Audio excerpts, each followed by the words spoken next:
Hello, hello, hello. My name is Caitlin Archer. I am a artist, mystic, female sexuality practitioner, and a embodied womb awakening guide and facilitator. And I'm starting a podcast. I am currently sat recording this on my phone at one of my favourite trees in the area that I live in. I'm sat on her and the sky is so blue, disgustingly blue. It is hot as fuck. Obviously not quite summer hot, but it's hot. I came out wearing gym leggings, hoodie, thinnish coat. I had to take off the coat. Too hot. But yeah, the concept of having my own podcast has it's been on my radar for a long time. I actually started one in 2021. I did not know this until this morning upon downloading Spotify, because I do not have Spotify. I don't use it. Sorry guys. Well, I do now. But that is the episodes are still out there. There's only 2, but still. And it wasn't this sort of podcast. It wasn't like a sit down and chat, just me coming and yapping about whatever the hell I want to. It was like I sat at my desk crafting things to say depending on the theme of what I wanted to speak on. I would literally type it out and I would record it over and over until I got it right, because I'm very much a perfectionist. But we're going to touch on that in a second, regarding the process of me doing this and how I'm really shunning perfectionism and just embracing the journey with whatever the fuck happens with this seed that is beginning to root in the soils essentially now through this act of me doing this. But anyways, so I did it before, but I never I've been doing this for a while, this life thing, but particularly this healing creative thing. And I back then I would have these urges and I would begin them and it would never be sort of saw through to the end. Not that there is an end point with creation, actually. That's pretty kind of opposes the point of it all. And I have no regrets about that, because I have become so whole over those 4 years in between, and I've gone on the craziest fucking ride of a journey that I can't wait to begin to share with you. Part of the reason why I'm also doing this is because I've been trying to hop on other people's podcasts and it's just not happening. I put out a little call out on Threads. I posted out my story to be like, who wants me on their podcast, so I can talk about my womb awakening journey and share my testimony, and literally no one got back to me. And that was another niggling feeling of, I think you should just do it yourself. And something that I really struggle with my Instagram, my Substack, is that I find that it does, Substack not so much, but Instagram particularly, yes, in that it contains a lot of my expression, you know. I mean, with the language I use, I have to censor fucking everything, and it pisses me off, because why can't I just say pussy? Do you know what I mean? Do you know, why can't I just say sex? Like, ugh. Why do I have to put a fucking dot on one of the letters so that I don't get shadow banned, which I'm pretty sure I am anyway, but many people say that doesn't exist. I don't know, kind of experience the opposite side of it, but anyways, but yeah, if you know me, I just like to talk. I like to yap, and particularly for me, I become most unfiltered, raw, naked, alive, expressive when I'm in nature. And so that's why I had this concept of just bringing what I have, because I didn't want to hold myself back with this creation, whatever it's going to be. Oh, the church bells! That is God speaking, the goddess. Love, love, love. Yeah, I didn't want to limit myself by being like, oh, I have to wait until I get this equipment and this, and I need to wait till I have a name for the podcast, and I need to wait for this and the visuals and an idea and then make an introduction, when it's like, I actually don't know what the fuck I'm doing. I just know that I have an urge and I'm gonna see it through, and I'm gonna see what happens, and who knows, maybe in a year or 3 years time I'm like a famous fucking podcaster. Maybe I just have still 10 people listening to it. Maybe I stop doing it. We just don't know. And I want to be the embodiment of what creation truly is. That's like one of my main things that I want to continue to be in terms of my role here on earth. And I think so far I do a pretty fucking good job at it. I've, you know, there's still so many lessons to learn, and I've already learned so many lessons, but I think it's important that we don't limit ourselves based upon things that we think we need to do in order to start the thing. Often actually the things that we think we need to do to have that foundation laid out for us to create the thing, we actually gain those things along the way, and gain things that we don't even realize that we needed to gain, because we're thinking about it in such a logical and linear perspective that we just can't see it. And that's been a big thing that I've been going through in my life recently, just like a big portal of surrender, and just really leaning into, what do I actually desire? Because I thought I wanted this, and then I did this, but then this, and that was a big journey I went on with writing my book. I wrote a book last year, which is crazy, and I've always wanted to write a book. I've always wanted to, you know, I'm a writer. I've always been a writer, but I've always wanted to be particularly a published author. That's still a dream of mine, but I got to the sort of the end stages of creating the book, and something just switched in me as we were transitioning into winter. And then the day surrounding the winter solstice, I realized, oh shit, I actually want to stop this. My creative energy doesn't want to move in this way. And so I had to trust it. I had to let that dream go. And I had to mourn it. I entered into a real mourning, which the mourning hasn't really seemed to have ended, because then about 10 days later, on New Year's Eve, my nan went into hospital with internal bleeding. She passed away. She died on January 6th. And funnily enough, today I've actually been crying about her a lot. I miss her a lot. It's one of my brothers. I've got 5 brothers. It's one of my brothers' birthdays tomorrow. And she, for my whole life, as long as I've known her, for all of us, me, my mum, my siblings, everyone, on our birthday, she'll call us in the morning and just sing happy birthday. And then obviously she'll come around for tea time with the birthday cake that my other grandma will make, which thank God she's still here. And it's just really been hitting me the last few days, and particularly today with his birthday approaching, of just like, it's going to be different this year. And there's definitely a void that's been left behind that I'm like, okay, I want to fill it a little bit with love for him as best as I can, because I have a feeling he'll be feeling it too. We all will be. We all have been. That is the nature of grief.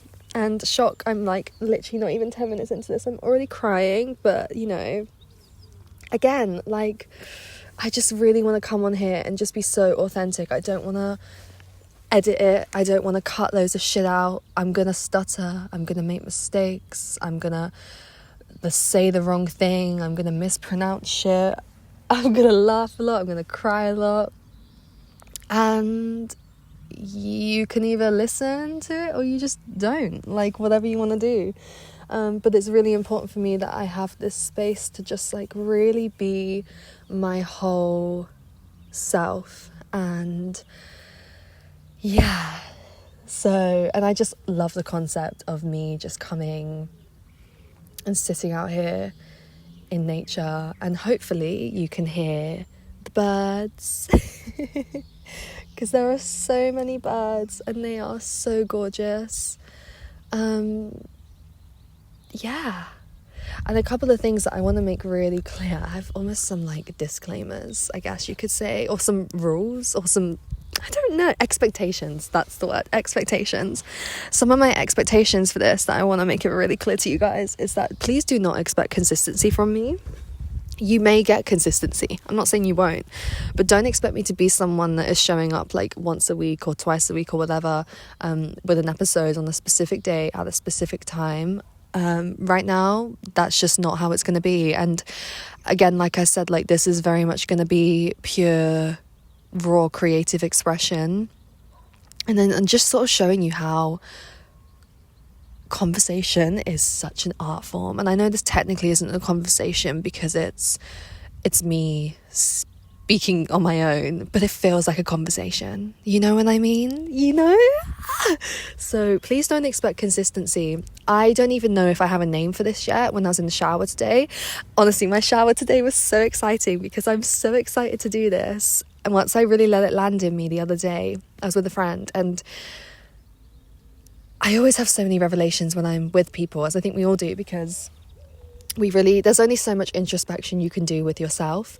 You need people around you to hold up that mirror, to really shine a light on your truth. And what I realized was like, actually, I really want to do this. I really want to just... And for a long time, I'll be on my walks and I record myself and just keep it for myself. I talk to myself. And I always think, like, wouldn't that be such a cool concept? Like, just a girl, a woman... When I say girl, by the way, I had someone say this to me a while ago. They were like, why'd you call yourself a girl when you're in your 20s? And I'm like, because it's a girly thing. So I just want to make that clear. When I say a girl, I don't mean it in a disempowering way. I mean it like I'm a girly girl.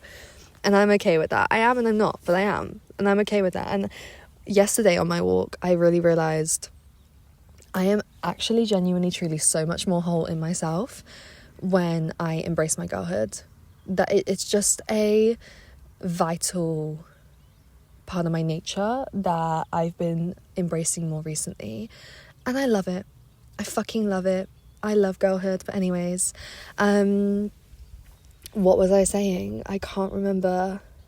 Just like the idea of a podcast being like just me sat on my tree or on my walk, like whatever I decide to do within nature on that day, and just like express myself. Like, what a cool concept that is, because it just feels really true to me. And you know what's really cute is that I even got ready for this. I mean, I'm in the comfiest clothes ever. I'm on day 23 in my cycle, like the second half of my luteal phase today, so she's kicking in.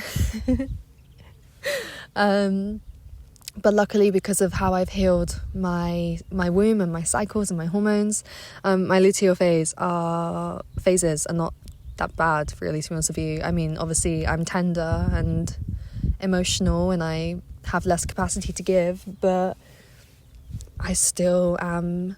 I'm in a very like lulled, if that's even a word, a lulled, tender state of arousal.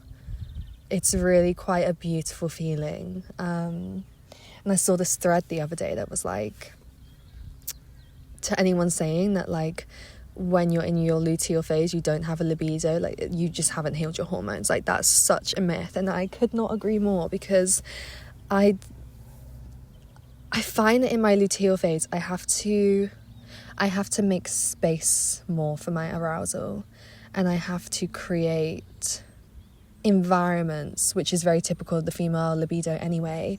I have to create environments for my arousal to really like come through.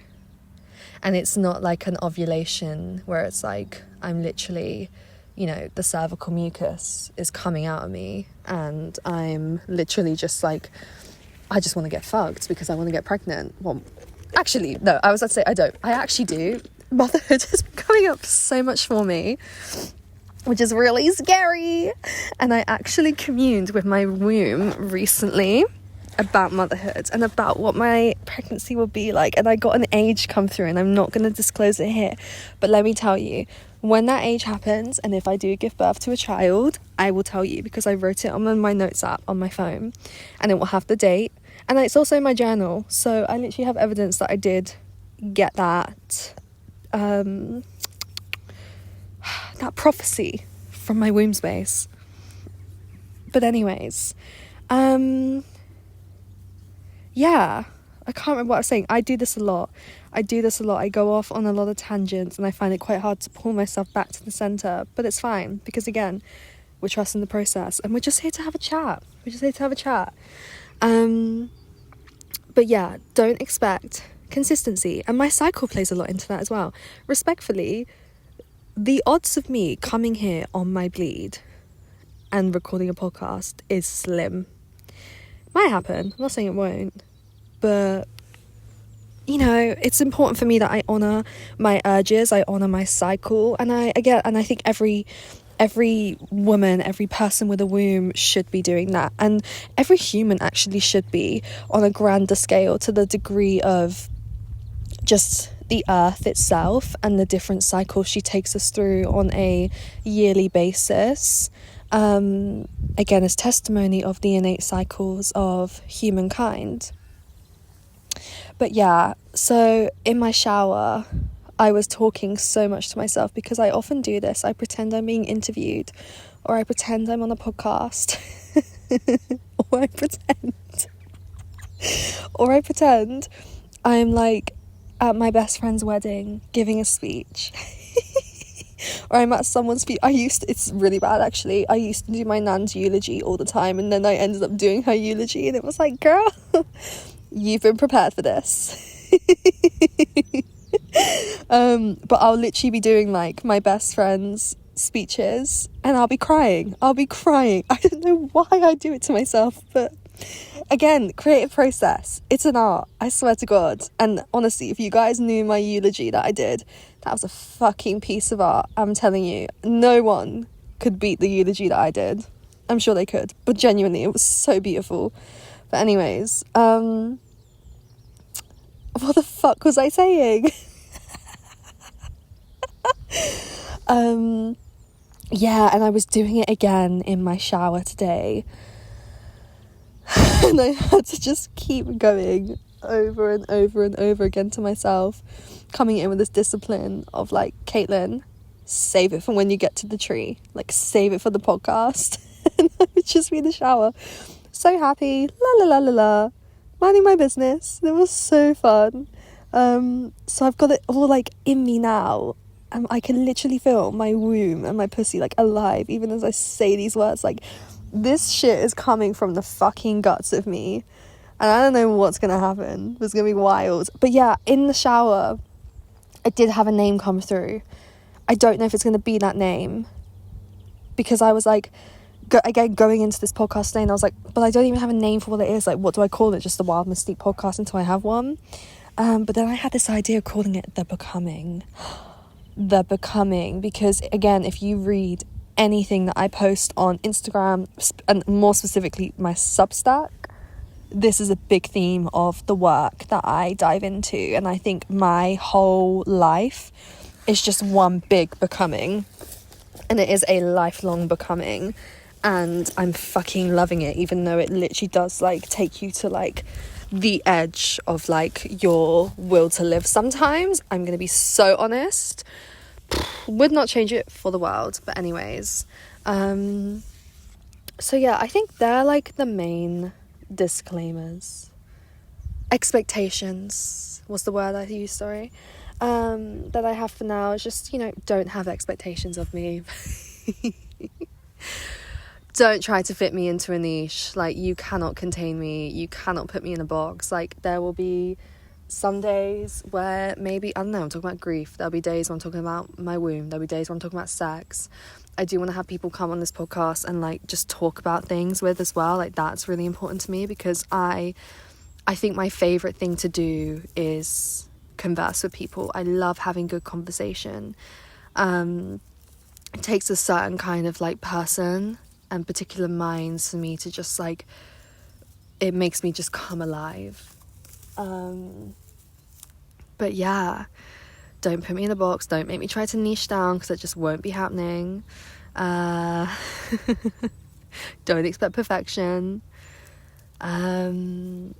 And yeah, you can just come along on the ride with me, this process of this podcast becoming.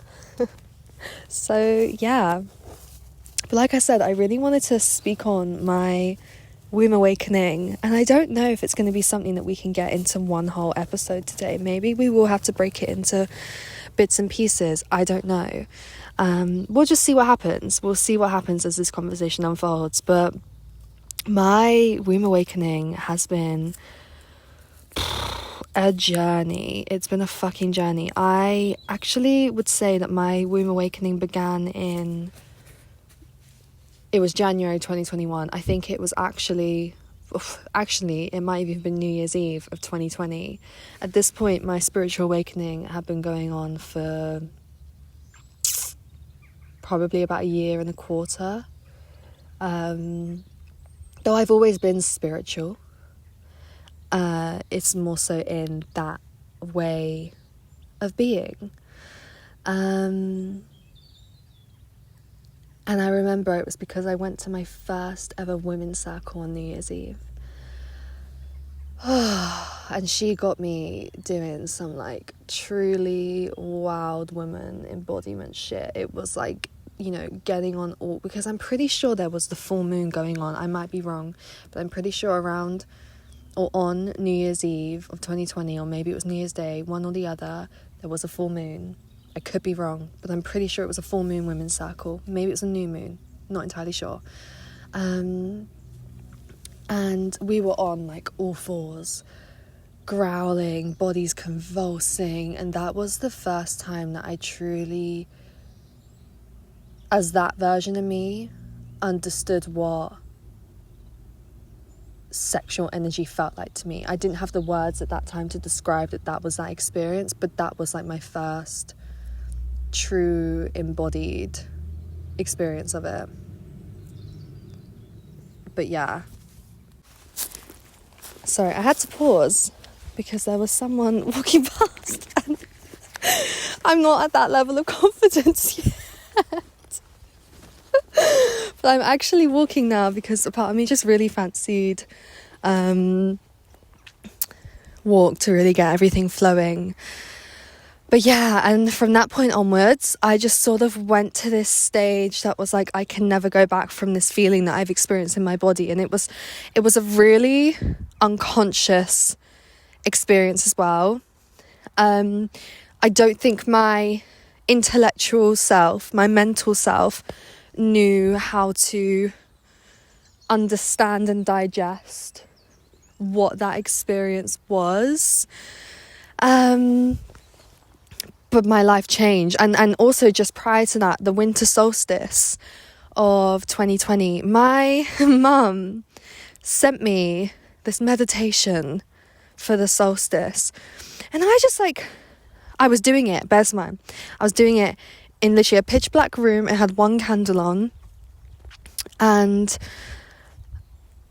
potentially might have even put an eye mask on. But don't quote me on that because I actually don't remember if I did do that.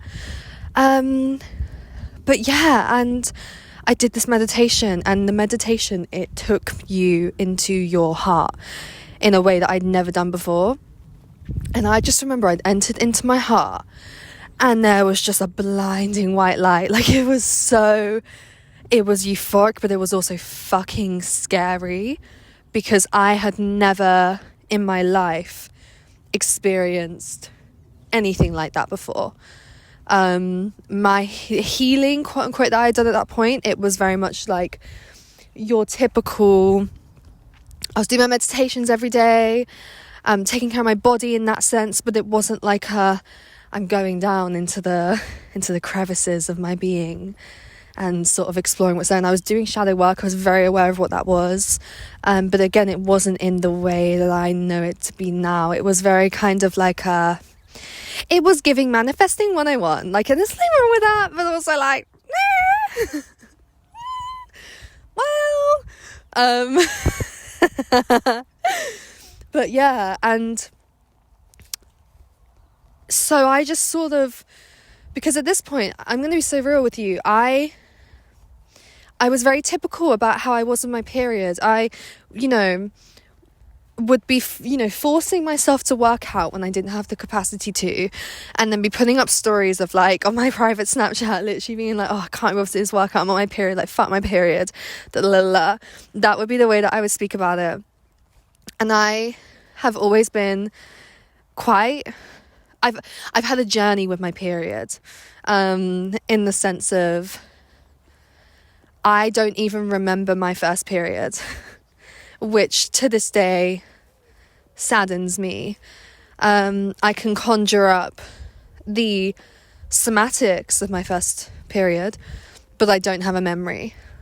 And that, I still to this day kind of grieve that a little bit, to be honest with you. I wish that wasn't the case, but alas, it is. I do remember my first period that my mum found out about. And I didn't even say the words to her. And I was raised, in terms of my mum, in a pretty period positive, sex positive way. My mum has always been very ahead of her time, and I never knew how to receive that and witness that when I was growing up. But my mum got into like attachment attachment parenting. I think with myself and my three, because there's 6 of us and I'm the oldest of 6, and there's the first 4 of us that are like on average 2 years apart, and then there's a big break and then there's my 2 youngest brothers, but like with the 2 youngest brothers, she was at this point working for various organizations and and helping with breastfeeding mothers and really living that hippie holistic life, to be honest with you. She used to like eat these like raw foods, and she used to make these like raw cacao cookies that I look back on and I'm like, I love them so much. I used to always ask her to make them. It was so good, but I just didn't know how to appreciate any of that at the time because it was so far away from where I was. I was very much like masking at that point because I had spent my life being bullied. And it was really crippling, and I was tired of jumping from friendship group to friendship group and just feeling ashamed and never fitting in, and everyone just like picking on me, and I was the black sheep and always just being victimized, and no matter who I became or what I did, it just didn't work, And it wasn't until I learned how to weaponize my body as a sexual being did that all change. But we'll get on to that at some point later today or another time, depending on how it naturally comes up. But yeah, and when I had that first period that I do recall, that wasn't my first period. I left that morning. I woke up, I was in so much pain. I bled into the toilet, panicked.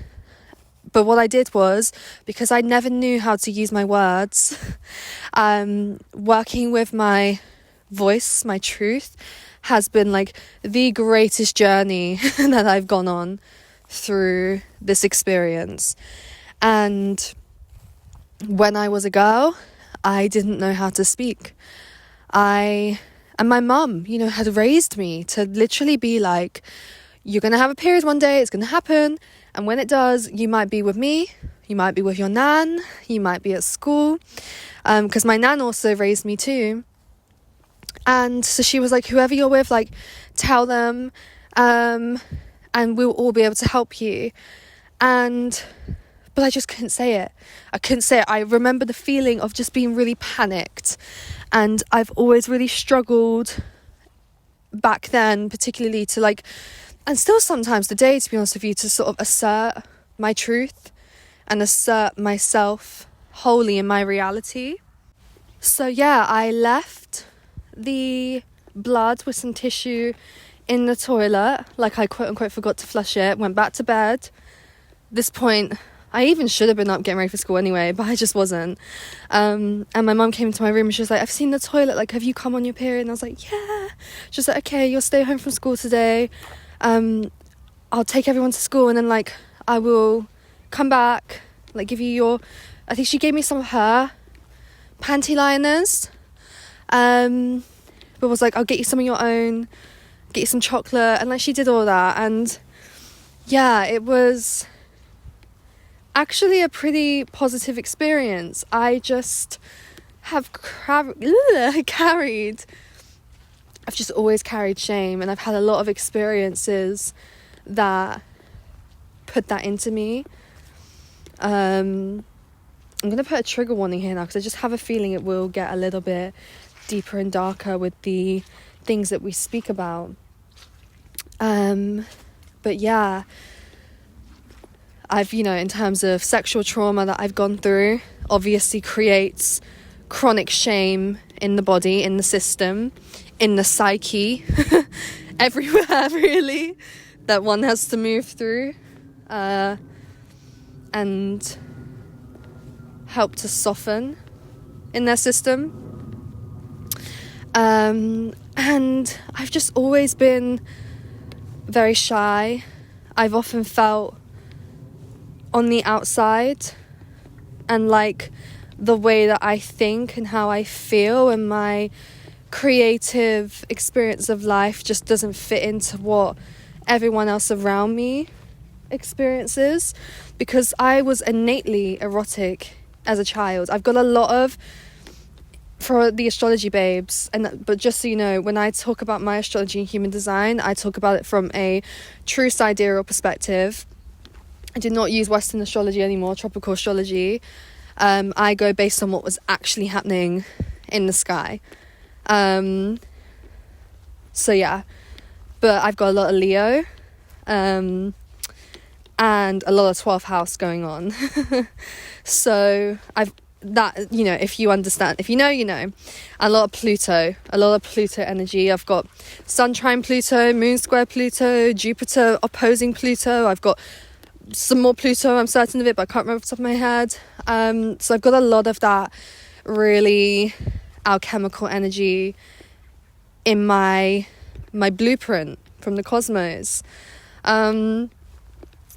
But yeah, I've always been erotic. I've always been connected to that sensuality, that divinity in its purest form. And I've had that experience through my relationship with nature. I've always been this way. I've always felt like I can communicate with the trees. I've always felt as though the weather has something to teach me, that the seasons happen for a reason, that the birds are like here to soothe me and to serve as just a beautiful lullaby and to admire and witness. I've always felt very at home in nature. I've always felt very at home as a poet, as a writer, as an artist. I've always danced, whether that's through performing arts that I did or in just on my own in my room. I was always in my body until something happened when I was 14 that meant that it was no longer safe to be in my body, which, again, another trigger warning. This was my first major sexual assault that I had experienced by my first ever boyfriend at the time, and he was also 14, but yeah, kind of forced me into some really, really intense things that I wasn't ready for at that age. And I just remember feeling violated, but also like not having a say and not having a choice. And at that point onwards, I stopped writing. I quit performing arts, said it was for XYZ reason, but I think really it just came to the fact of the matter that my soul, my essence, was fragmented because of that trauma, and I lost a piece of myself that I've got back now. She's here and she's alive in me as I speak, and the fact that I get to even witness and feel her presence inside of me is such a gift, because that version of me is like the most true version of me that I think you guys get to see now today. And I just love her, I love me, and yeah, that's why I'm so grateful for this journey, because it's brought me home to me. And I love myself, I do. I love the experience of living life as myself. I love the way that I see the world. I love the way that I feel things. I love the way that I look at things. I love the way that I have such a deep, profound, heightened spiritual connection with the earth. I love that. I love that creation is more than just like creating something for someone, but creation is my process. It's my labor. It's my experience. It's totally selfish, and that's the way that I think it should be for everyone. I think art is meant to be self-serving. I think creation is intended to be, and then you put it out there if it wants to go out there, because not everything you make wants to go out there and be seen. But if it does, if it has that desire, because all creations have a voice. Everything you write, every poem, every book, every painting, every podcast, every outfit, every makeup look, whatever it is, everything has a life of its own and a truth of its own and a voice of its own, a heart of its own, a womb of its own. And it will tell you, if you become intimate enough within your process, within self, and thus creation, it will tell you, I want to be put here. I want you to send me here. I want to go here. I actually want to be held onto and just seen by you, or never looked at again. Well, you know, it's beautiful, really. But anyways, this all ties in with the womb awakening, don't worry. And I think we're just going to flow with this, whatever's happening now. I really trust in that process. Perhaps actually the podcast shouldn't be called The Becoming, but this should be, who knows? I'll see how I feel later. But anyways, so yeah, I had my first period, and honestly can't remember how old I was. I was either 13 or 14 when I started. Could not tell you though.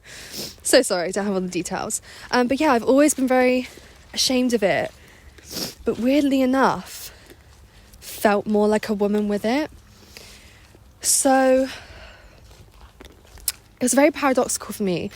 I would be ashamed in terms of my family knowing, because I've had a lot of shame when it comes, like a lot of familial shame, for sure, still low-key do that I'm fucking working through.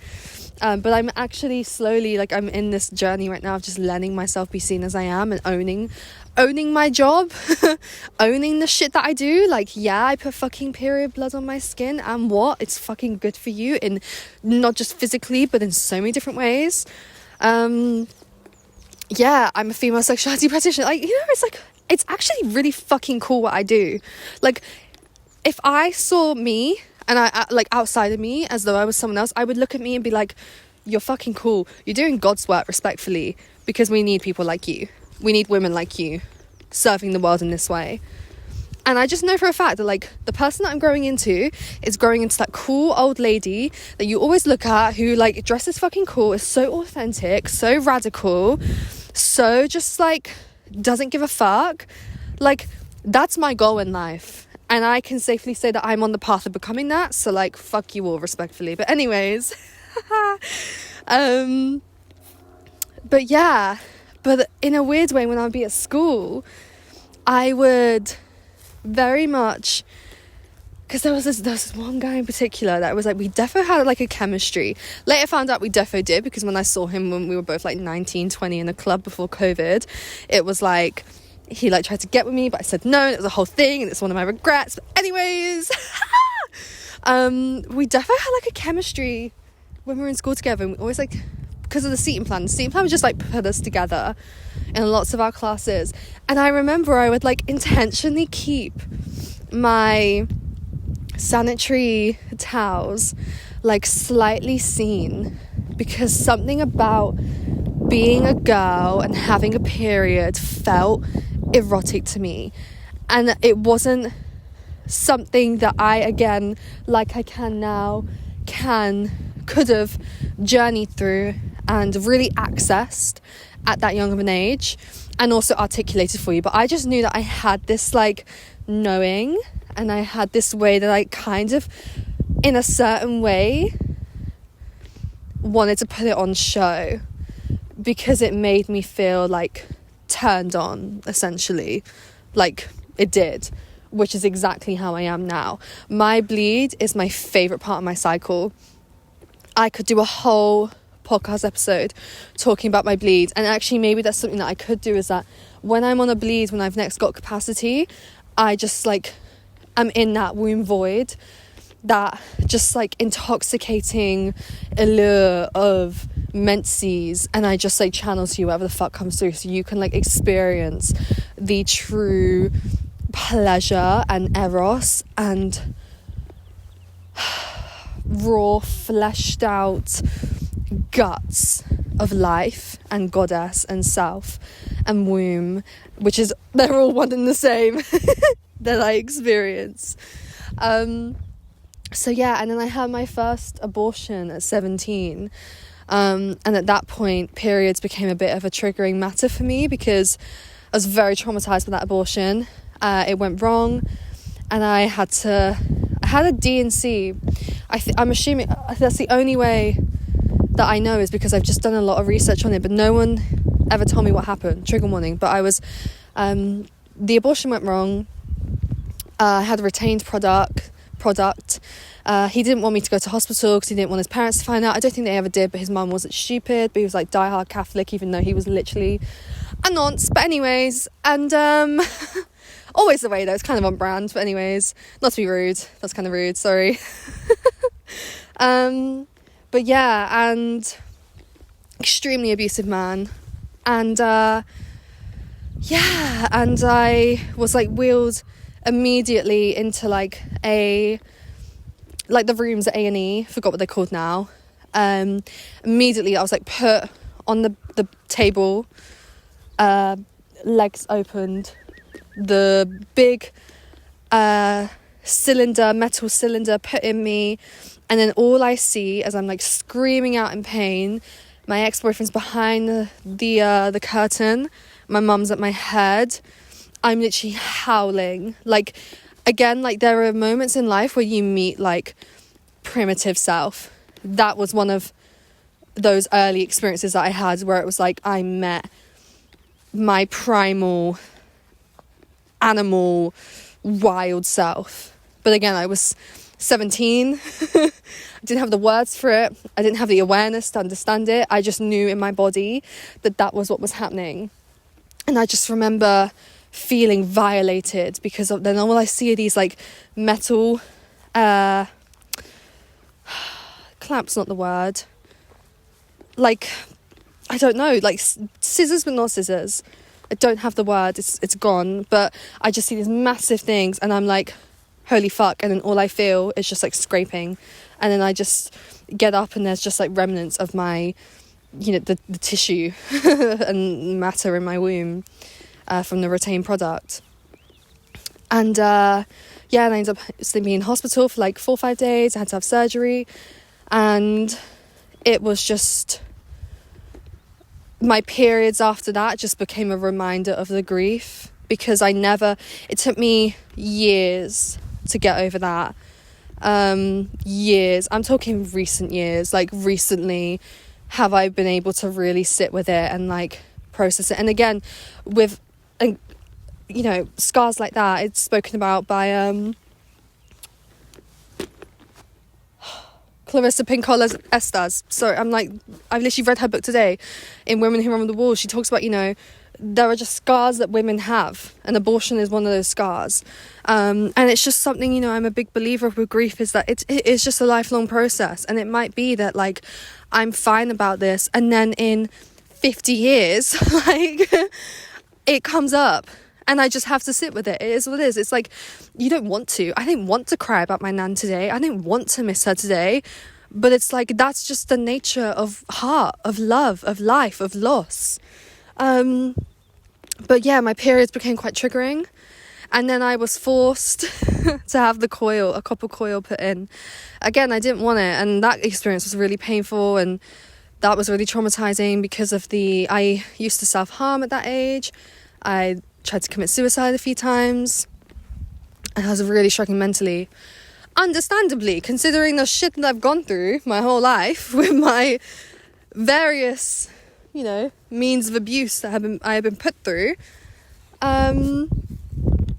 yeah, and I had a really bad experience with the doctor that I saw putting it in or fixing it. It was one or the other. And again, just she made a comment about the scars on my upper thigh, and it was just, oh, really? And I got it out at the start, I think January 22, I got my copper coil out, and I just felt free. I felt free because at this point my womb awakening had happened, as you know, which I'll go back onto in a minute. But yeah, no, and I taking a minute to pause just to sort of like recalibrate when I'm speaking on. But yeah, so I've had a lot of traumatic things happen to my womb, from, you know, sexual assault and rape to just men not honouring my consent and my boundaries, me not honouring my consent and my boundaries to appease men, essentially. And then it just becomes so innate within you that you do it anyway, even for your own pleasure. You know, overriding signals from your body when you're self-pleasuring. That was something that particularly this past year in my female sexuality practitioner training, I began to really heal, which has changed my life, because I had a real scarcity with orgasm. It was as though I'd be, you know, doing whatever to my clitoris, and then I would just keep going and reach a climax, even though, you know, my pussy, my body would be communicating to me like, no, change position, go here, or no, stand up, stop touching yourself and just dance for a little bit, or like, no, let's just stop and like sit in this like edging, this sublimation for a little bit and just like be with the rising tide of sexual life force, erotic energy.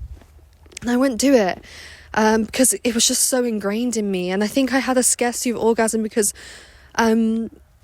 men that I were with didn't give a fuck about my orgasm. I had sort of one positive sexual relationship, and that was the first person I ever had sex with, who kind of, I basically just sort of transitioned straight into being with him at 15 when I broke up with the guy who abused me when I was 14.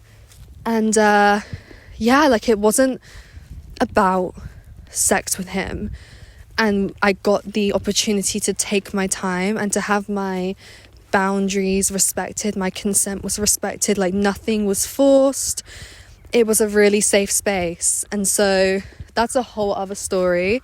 And he was a pretty mean and fucked up in many ways, don't get twisted, but we had a friendship first, which helped for me. I really thrive when I have a friendship first with the people that I date. It's actually like, maybe it's my Aquarius 7th house talking, I don't know, but I really enjoy that because I just think I can trust that person more, if that makes sense.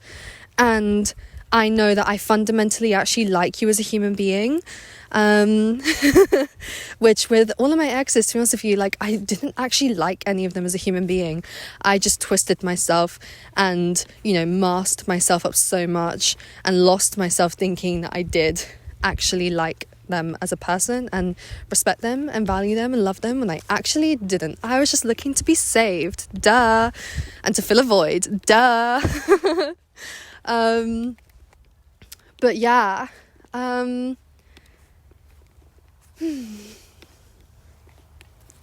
so yeah, I've had a lot of traumatic things happen to the womb in terms of, obviously, things I've already mentioned, period shame, but then also the other side of that spectrum with it, which is quite interesting.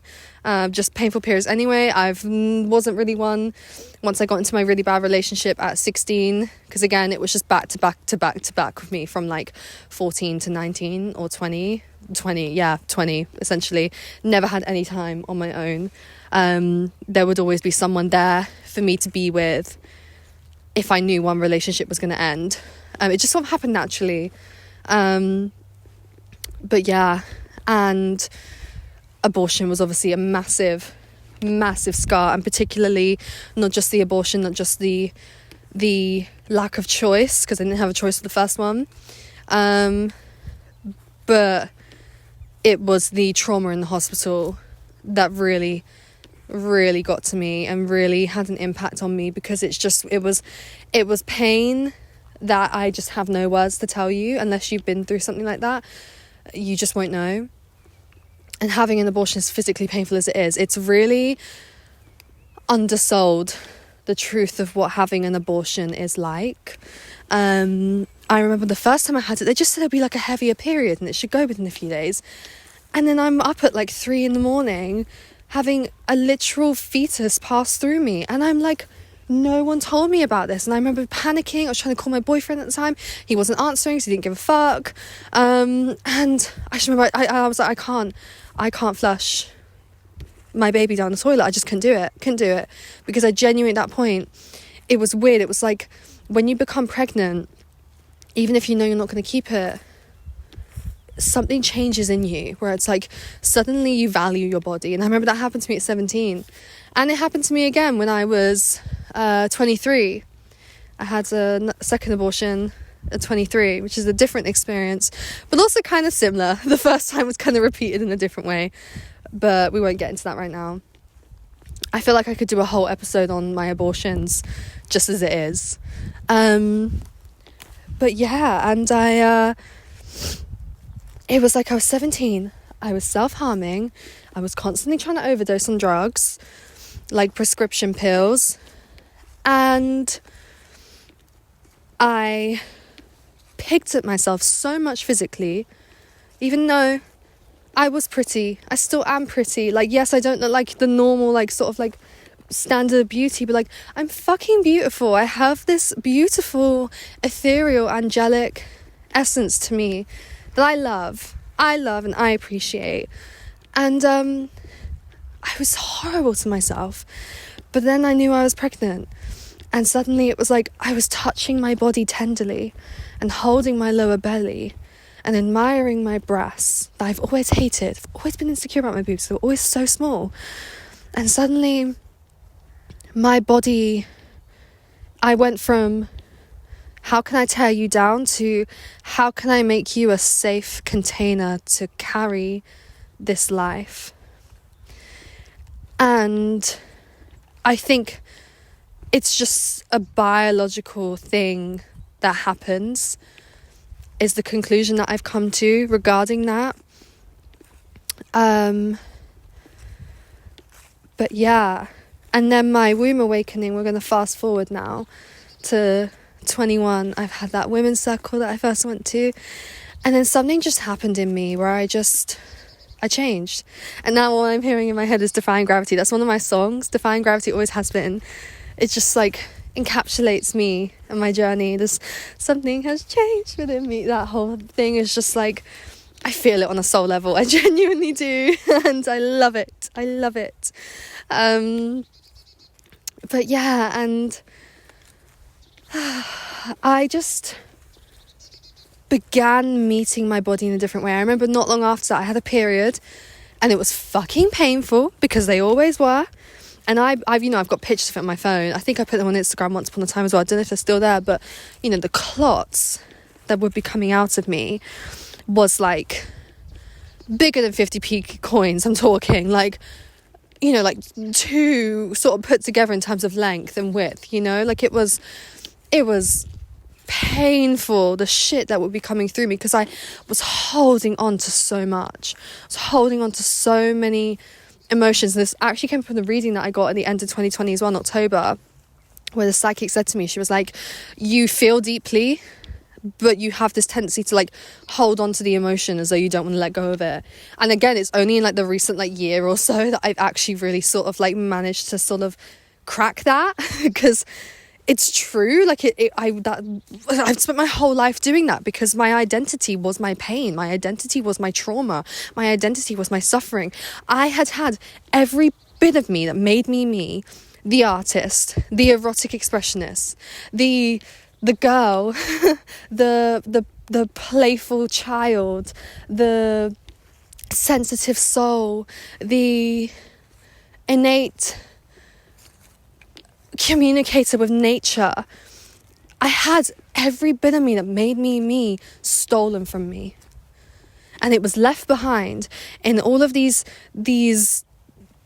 these moments where someone, usually a man, and I don't hate men, I'm not going to be promoting any of that bullshit in this, but I'm going to be honest with you, it was usually a man. A lot of women have hurt me too, a lot of girls, fuck me, some women have been downright fucking mean to me, fucking hell, that's a whole other story, like, ruined my life cruel. But a lot of men took that shit from me. It was men that stole it, really. But yeah, and I was holding on to in my womb everything. Because also, if you think about it from like a gravity perspective, so like you have an emotion come up, it rises from like wherever it is in your body that has been activated, it rises up and it comes up to the heart and it reaches your throat because it wants to be expressed, it wants to be heard, it wants to be felt in some way. And if you just like push it down, gravity is just going to do its thing and it's not going to stay there, it's going to go down, down, down, down, down, down. And where does that down take us? Well, it takes us to the pussy, it takes us to the vagina, to the vulva, to the anus, to the womb, to the ovaries, to the cervix, to the fallopian tubes, to the whole entire pelvic floor. It takes us there. And so I had a lot. And I remember on this bleed, it was still winter time, it was not long after that circle, and something just in my body took over, and I sat in my womb, I held her with my hands, and I began to breathe into her. And I began to breathe through the pain as though I was in labour. And that's kind of how it is. It is a labour. Like when you're bleeding, it's a labour of death. A labour of rebirth. It's honestly the most initiatory, sacred fucking thing that a being can go through is bleeding. And you wonder why we're so oppressed when we have literally an elixir of rebirth inside of us. This medicinal, it's got medicinal properties, our blood, which is how I also use my blood. It's just one way that I honour it.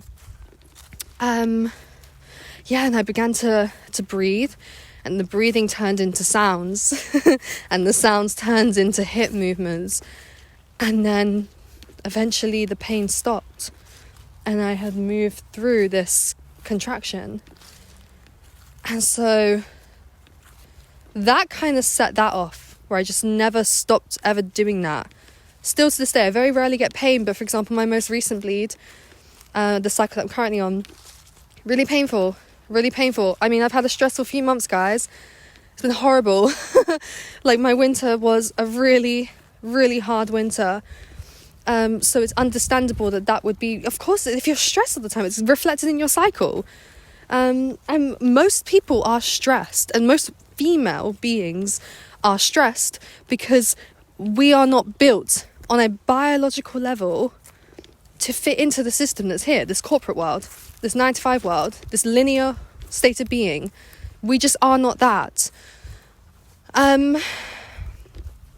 But yeah, and then Sarah Everard died, and I remember that brought up. It was like one of the first collective things that I felt on like a cellular level. But like Black Lives Matter was like the first, and that was in 2020. And then Sarah Everard died in 21, which I think it was like March or April, something like that. And I was angry. I was full of grief. Something unlocked in me. And I just had this knowing of, I need to hold space. I need to like bring women into their wombs. And it was quite unethical. I'm not saying people should do this. I'm not promoting this as the thing that people should do. But I had never really consciously, what I've told you about what I did when I had that period pain, that wasn't a conscious thing that I understood what I was doing. Again, at that point, I still didn't know. I didn't know logically what was happening and have an understanding of it. I just did it because I let my body lead me, and that's what happened. That was the product of it. But I just had this knowing of like, I need to hold a womb meditation tonight. And I literally put up like an Eventbrite thing, and I put up some stories for it, maybe like a grid post or two. And I had like weirdly enough, a surprising amount of people. I think it was like 10 people, like 10 women signed up, which I was surprised about because it was like on hours notice.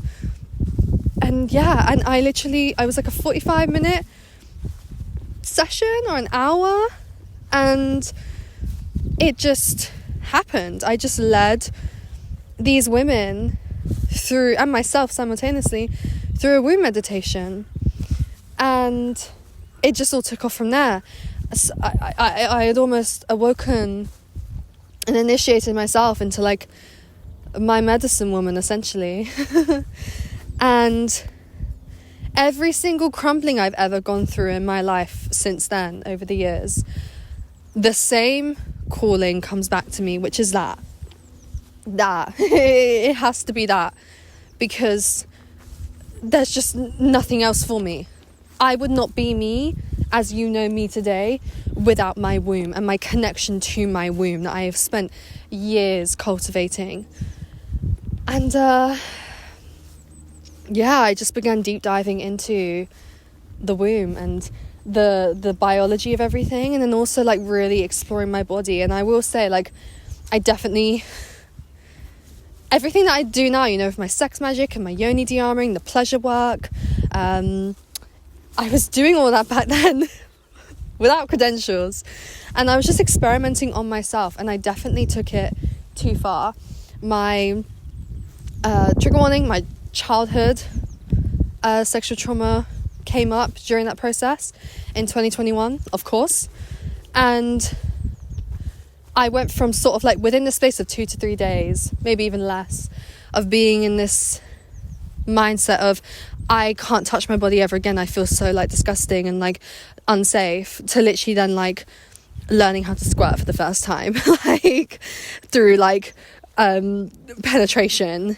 And it was like I definitely was not totally safe in my body, and then I think that's why I've had to go through this process so many times, because I quote unquote didn't do it right the first time, I would say, and that's okay to admit. I mean, I was young, I was 21 like I was ahead of my time already, and it's okay that I didn't have the tools needed and the awareness to understand. And I have no regrets, because again, I'm here and I've learned so much from that, and I now know how to be a fabulous space holder for myself and for others because of these mistakes that I've made. And then also receiving incredible training by Amy White, the Temple of the Feminine, with my female sexuality practitioner training I did last year. It was just like, it's cemented in me a foundation of this facilitator that I am today.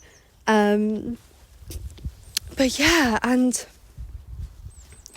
yeah, so I definitely re-traumatized myself for sure.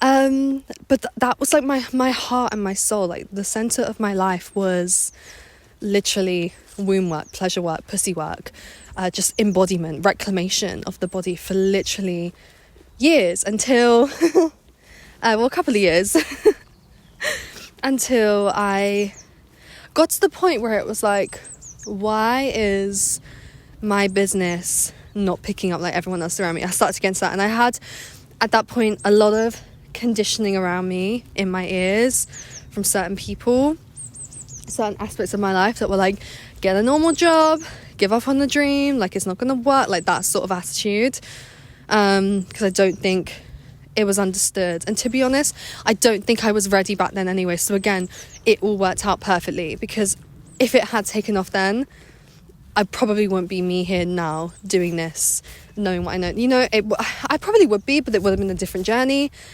I'm kind of happy with the journey that I've gone on to be here, however long it's taken, all the detours, you know.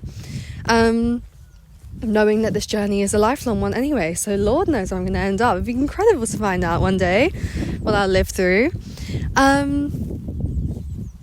But yeah, and I just was like, fuck it, I'm done. I gave up. I think I burnt myself out. I was taking on way too much energy, way too many clients. I was just working too much. It consumed me, and I tend to struggle with that, just generally being consumed by like people, hobbies, interests. does tend to happen, but also particularly work. If I'm passionate about what I do, even if I'm not fucking passionate about what I do, it's like I channel my passion into the wrong places, and I really struggled to have boundaries with it, and again still have to learn how to implement those boundaries to this day, particularly with my work, because I care about it so much. But yeah, and I gave up. I stopped. I got a quote-unquote proper job, which fucked me up. Thought maybe it's just the job it is. Go to another one. Nope, fucked me up as well. And at this point, I had been celibate since the end of 2020. And I was like with the same guy that I lost my virginity to. It was the last guy I had slept with at that point. And there's a whole story that spanning over many years. And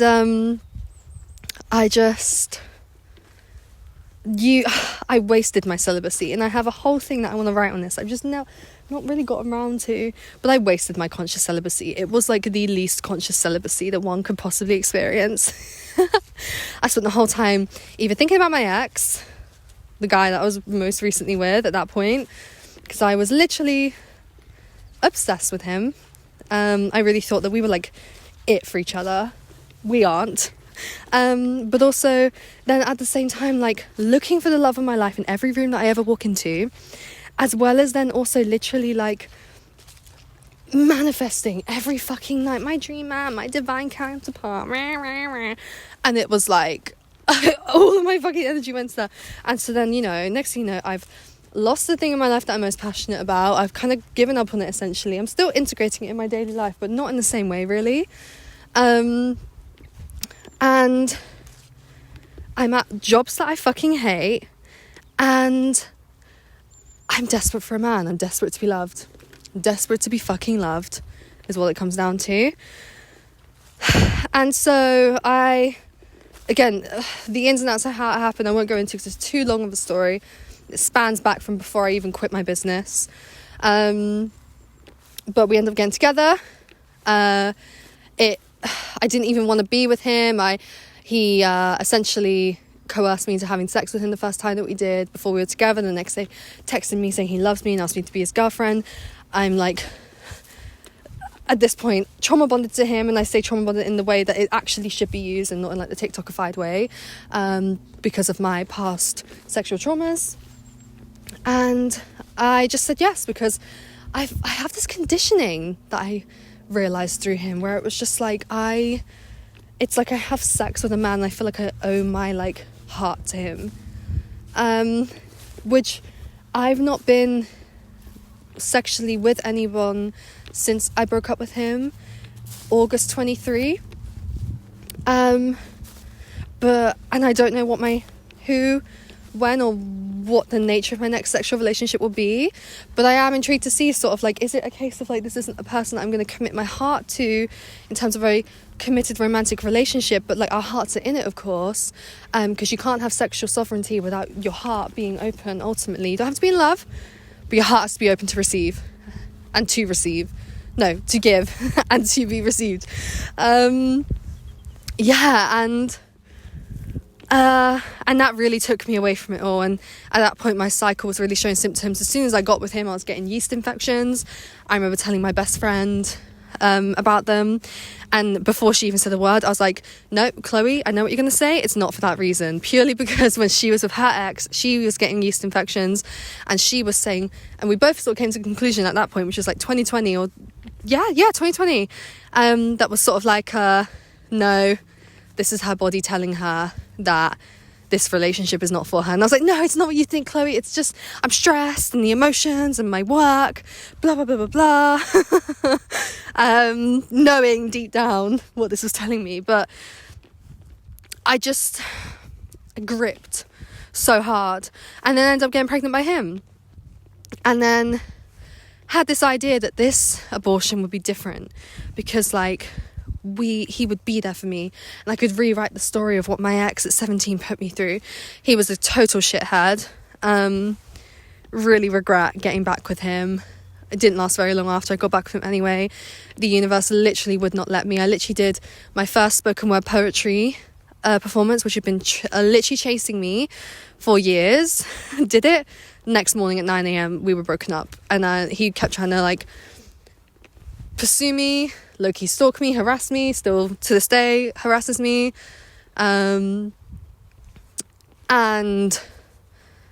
I just have to keep blocking whenever that boundary is overstepped. Because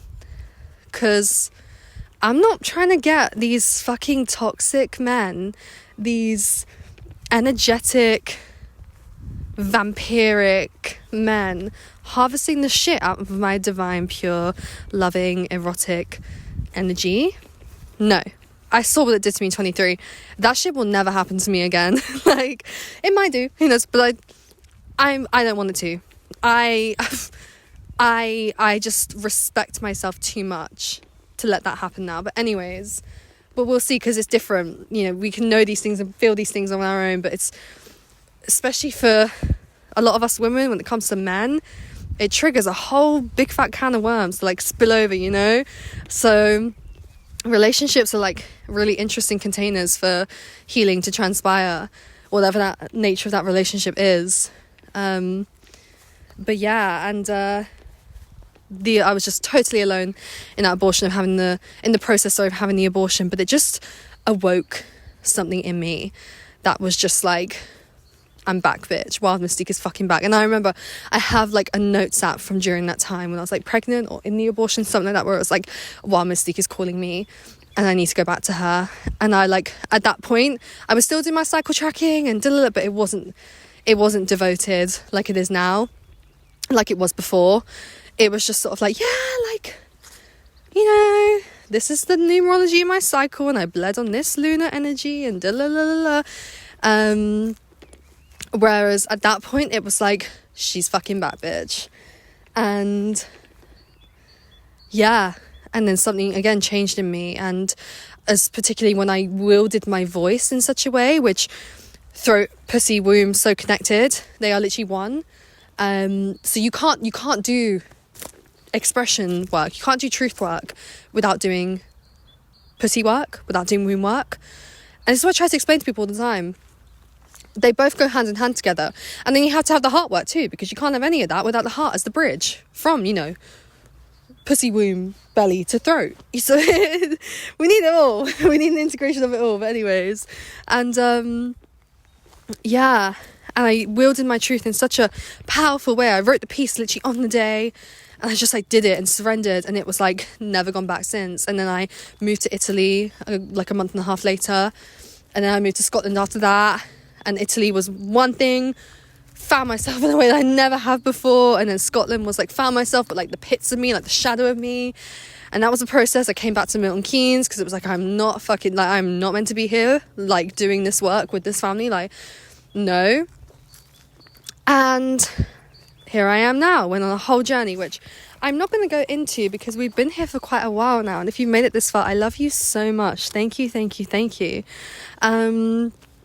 But yeah, I'm going to cap this off here, and this is just sort of like the beginnings of my experience with my womb, is what we're going to say.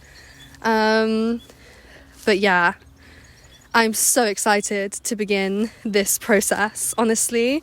I have had the best time just on this little field, well, big field actually, big fuck off field, you know, just going on this process and just sort of expressing what's most alive. I'm really excited to get this all uploaded eventually when I do, which will be this week, I'm certain of it. And yeah, if you have like taken the time to listen, just know I literally appreciate you so much. I have a little bit of a wound with that. Because I don't get much engagement these days on my Instagram and my Substack, and it does get me down, I won't lie, because I put a lot of love, a lot of energy into what I create. So if you have like really just taken the time out of your day to sit and listen to me, I appreciate it so much, so fucking much, because you can't get any more intentional than that. Someone taking out over an hour of their life, like an hour and a quarter of their life, like just listening to some person that they may or may not know speak about herself and her life in such a raw and honest way. But yeah, if you are interested in working with me at any point, I'm currently selling online, which you can access through the link in my Instagram bio to my online store, a guided yoni de-armoring practice, and it is a 45-minute practice along with a PDF with before and after care and the 4 types of touch that will be explored during that practice. And that's a really beautiful way that you can begin to explore my world of work, and there will be more things going up very soon. Don't you worry, I've got so many practices that I'm just like so excited to sink my teeth into creating.